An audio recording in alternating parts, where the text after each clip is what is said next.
pergunta tanto para a filosofia quanto, né, para as neurociências, no fim das contas. Por um lado, a filosofia vai discutir a linguagem a partir do sentido conceitual, a partir do seu significado, dos seus etc e tal, mas existe um caráter fundante que é biológico. E aí eu pergunto até que ponto se faz necessário na filosofia para discutir a linguagem pensar esse caráter, né, de ponto de partida nas estruturas biológicas mentais que permitem que a linguagem se desenvolva, né? E pensando em termos de neurociência, né, por mais que exista o caráter biológico da coisa, há também, fundamentalmente, o seu caráter no sentido do seu uso, do seu significado, do seu conceito. Então, até que ponto a neurociência também necessita beber da filosofia para compreender essa dimensão da linguagem? Não, Islânio, aí a questão, né, para mim é muito complexa, mas para a gente dar um ponto, né, o norte. Eu acredito, quando você perguntou, professor, aqui, eu acredito que a minha concepção é inversa, né?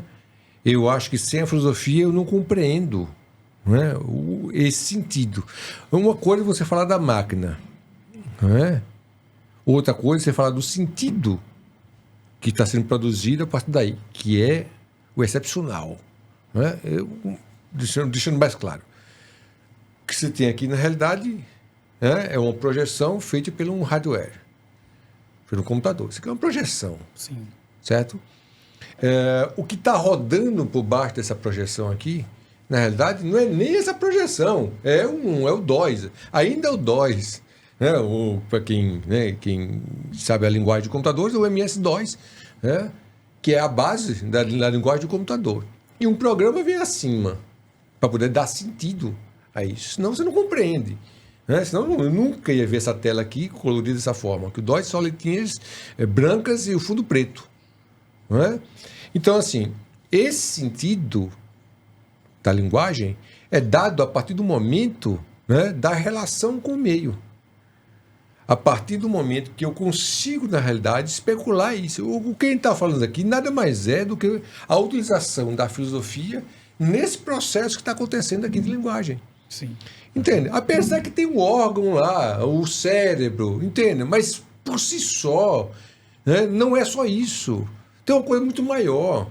Repito, eu acho que deve ter, e aí até uma dica para você, deve ter uma consciência, deve ter uma discussão sobre consciência. Ele precisa discutir consciência. Né?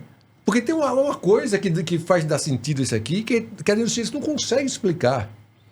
Nós não conseguimos dar sentido o que é consciência.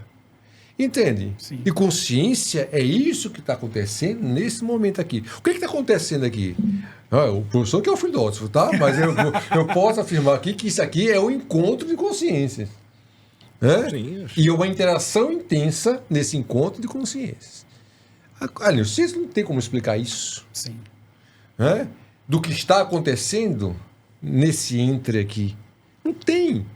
Eu estou falando que existe um órgão responsável por uma série de mecanismos físicos, né? Físicos palpáveis, né? Que é o órgão em si e a energia que passa nesse órgão, certo?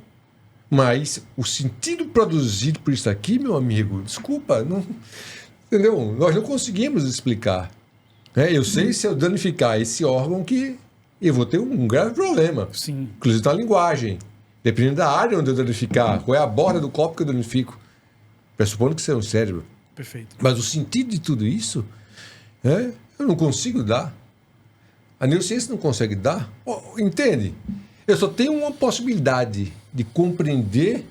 Talvez, professor, eu acho que a grande pergunta é essa. O que é o homem? Eu acho que a grande pergunta da filosofia para dar respostas na neurociência é o que é um homem. Eu vou dar só um exemplo neurocientífico. Olha que coisa incrível. Um grande pesquisador, eu acho que o maior neurocientista da atualidade, ainda vivo, com 90 e poucos anos, chamado Eric Kandel. O Eric Kandel é o seguinte, ele escreveu um livro sobre memória, né? Que ele pega a própria vida dele e vai explicando isso em termos de laboratório. no laboratório que ele criou. E ele descobriu como a memória de curta duração se transformou numa memória de longa duração. Como é que se transforma? Ele tem um modelo teórico. Você tem uma memória sensorial, o que eu percebo, elementos significativos vão para a memória de curta duração e vão ser transformados em uma memória de longa duração. Se eu perguntar você, qual é o brinquedo que você teve quando era pequeno? Brinquedo tal. Isso é uma memória de longa duração. Certo? Mas como é que isso aconteceu? O Eric Kandel descobriu. Ganhou o prêmio Nobel, em 2001. O que acontece?